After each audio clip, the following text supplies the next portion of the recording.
Fala, povo abençoado! Estamos iniciando mais um Devocional! E nosso devocional de hoje vamos falar sobre arrependimento. Eita, nós, hein? Vocês sabem o que é arrependimento? Ou, melhor a gente explicar por aqui, né? Vamos aprender juntos? Começamos com o texto base, que é lá em Lucas, capítulo 3, versículo 8. Vai lá, Yuri. Façam coisas que mostrem que vocês se arrependeram dos seus pecados e não digam um aos outros: nós somos descendentes de Abraão, pois eu afirmo a vocês que até destas pedras Deus pode fazer descendentes de Abraão. Amém, amém, né? Então o texto fala sobre deem frutos que mostrem o arrependimento. E a gente vai falar um pouquinho sobre arrependimento. Arrependimento é um tema central, cujo significado precisamos compreender corretamente. Vamos tentar entender? A gente vai dar alguns exemplos aqui e eu queria que vocês prestassem bem atenção. E você que está aí, preste atenção também. Vamos lá. Arrependimento é um tema central, cujo significado precisamos compreender corretamente. Alguns acreditam que arrependimento é o mesmo que parar de pecar. Eu me arrependi, parei de pecar. Mas vamos entender direitinho. O arrependimento não é só parar de pecar, né? A palavra vinda original do grego, metanoia. Vocês sabem o que é metanoia? Não. Metanoia é mudança. Mudança. Vamos resumir a mudança. Virar uma metanoia é mudar. Mudar de direção, mudar de rota, mudar de posicionamento. Então precisamos entender que arrependimento, em original do grego, é metanoia. Metanoia, em outros significados, é dar a volta. Uma volta de 180 graus. Ou seja, se você está indo nessa direção, quando você passa por uma metanoia, você não vai mais naquela direção. Você vai para outra direção. Então precisamos entender que arrependimento é mudar a nossa rota. É mudar no que estamos fazendo, né? Ou seja, arrependimento não significa somente parar, mas sim mudar a direção. Deu para entender? Vamos a alguns exemplos. Nós temos ali em Lucas 19, vai falar sobre uma pessoa chamada Zaqueu. Quem conhece Zaqueu? Já ouviram falar? Eu também não. Não? Você que está aí em casa, já ouviu falar em Zaqueu? Tem uma questão que Zaqueu, ele queria muito, muito ver Jesus. E ele subiu numa árvore. Lembra disso? Tô lembrando. Zaqueu era de baixa estatura, subiu numa árvore para ver Jesus. Lembrei. Lembrou? E aí o que Jesus falou para Zaqueu? Zaqueu, desce dessa árvore aí. Estarei contigo na tua casa. Né? Eita glória. E vou te falar, né? Como que Jesus era, né? Jesus, ele fazia algo que ninguém ia imaginar que ele iria fazer. Porque naquela época, você entrar numa casa de um pecador, né? Não podia. E Zaqueu, ele tinha um trabalho muito difícil. Ele era cobrador de impostos. Sabiam disso? E aí, esse é um exemplo muito claro que Zaqueu verdadeiramente se arrependeu. Vocês sabem o que Zaqueu fez? Zaqueu falou assim, Senhor, darei metade dos meus bens. Se você quiser ler lá em Lucas 19, você vai entender melhor, tá bom? Eu estou dando uma resuminha aqui da história. Senhor, eu venderei metade dos meus bens. E se eu extorquir alguém, devolverei 4 vezes mais. Rapaz, o que é extorquir? Extorquir, como que eu posso te falar? É você pegar algo de uma pessoa por meio de violência, né?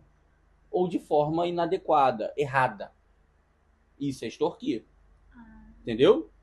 Então, assim, ele não só vai vender a metade dos seus bens e deu para os pobres, como se ele extorquiu alguma pessoa, ele iria devolver 4 vezes mais. Isso é um arrependimento. Ele não poderia só parar de cobrar impostos?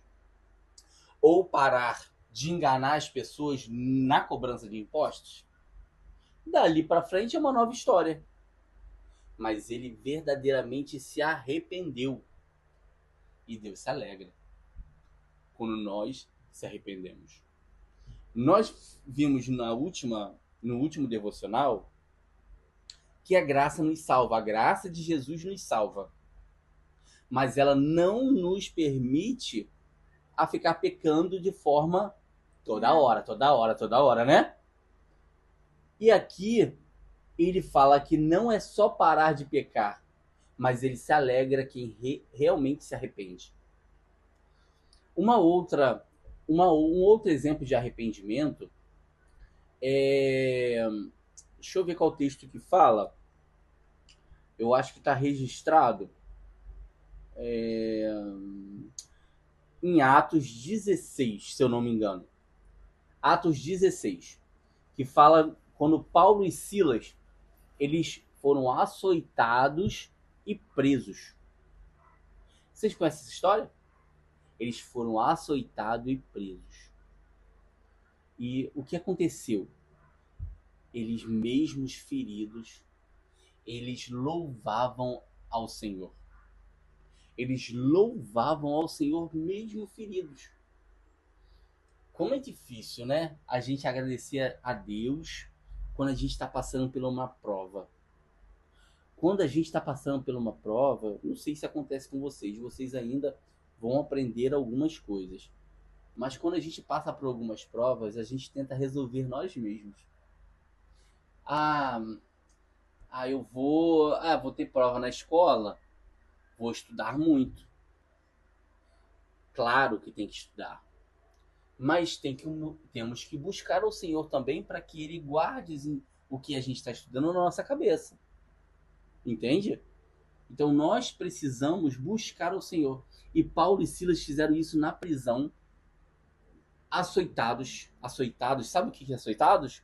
Açoitados, eles foram violentos, de forma violenta, bateram neles, trataram eles de forma violenta. Ou seja, vamos imaginar que essas pessoas estavam com feridas. Vamos imaginar que essas pessoas estavam machucadas. E eles louvavam ao Senhor. E no meio desse louvor aconteceu algo que as portas se abriram do cárcere, que é a cadeia. Se abriram. E um soldado que estava vigiando a cadeia, que provavelmente era uma pessoa que também tinha açoitado Paulo e Silas, ele falou assim: meu pai, e agora? Eles todos devem ter fugido. E ele pensou logo assim: cara, eu vou morrer porque os presos fugiram. Aí eles vieram assim no guarda e falaram assim: não, nós estamos aqui, não faça isso. E automaticamente, no meio desse momento, o guarda falou assim: o que eu devo fazer para aceitar esse Deus? E aí Paulo falou assim: você e sua casa agora servem ao Senhor. E o que o guarda fez? Levou Paulo e Silas para a casa deles e ele tratou das feridas de Paulo e Silas. Ou seja, não era só o soldado aceitar o Senhor, mas ele mudou a rota. Ele se arrependeu. Ele tinha feito as feridas e também tratou das feridas de Paulo e Silas. Isso é se arrepender. Deu para entender? O arrependimento é quando você de fato dá uns 180 graus e muda a sua direção. Deu para entender, crianças? O meu é Atos 16:33.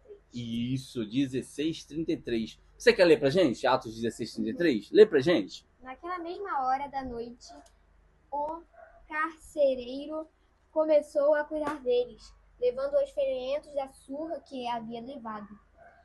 Logo depois, ele e todas as pessoas da sua casa foram batizados. Nossa, que legal. 16:33 fala que depois do que Paulo e Silas fizeram, né?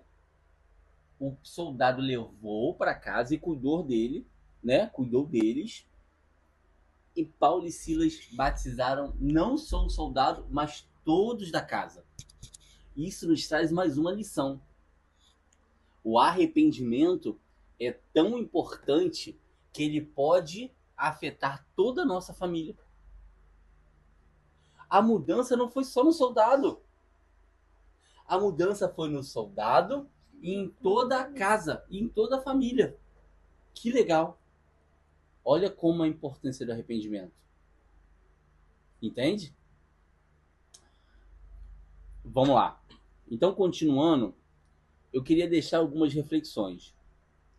Qual é a nossa maior luta? O que significa praticar o contrário do que você faz? Você precisa se arrepender, porque Jesus disse: arrependam-se, pois o reino dos céus está próximo? Ou você de fato quer aprender a se arrepender? Nós precisamos aprender. E aí, esse texto aqui que Jesus disse, que fala lá em Mateus 3:2, lê pra gente, Isaac. Dizendo: arrependam-se dos seus pecados, porque o reino do céu está próximo. Então, não só. Olha o que aconteceu aqui. Jesus falando para a gente se arrepender dos nossos pecados, porque o reino dos céus está próximo. Então, nós precisamos não só parar de pecar, mas como de fato, verdadeiramente se arrepender. Verdade. E aí, esse foi o nosso devocional de hoje. E eu queria muito orar com vocês. Vamos orar juntos? Pai amado, Pai querido, obrigado por essas palavras, obrigado por esse breve devocional e obrigado por aprender de forma simples e eficiente, porque o Evangelho, a sua palavra e os seus ensinamentos não são complexos, eles são fáceis, mas precisamos entender e compreender e colocar em prática. Senhor, que essa palavra entre em vários corações, que aonde chegar essa palavra, inunda com a tua graça e a tua glória todo o ambiente. Pai amado, que o que estamos fazendo aqui juntos tenha não só um impacto no teu reino, mas um impacto em várias famílias, porque cremos que podemos sim ser inspirações para outras pessoas. É o que te pedimos em nome de Jesus. Amém. Amém.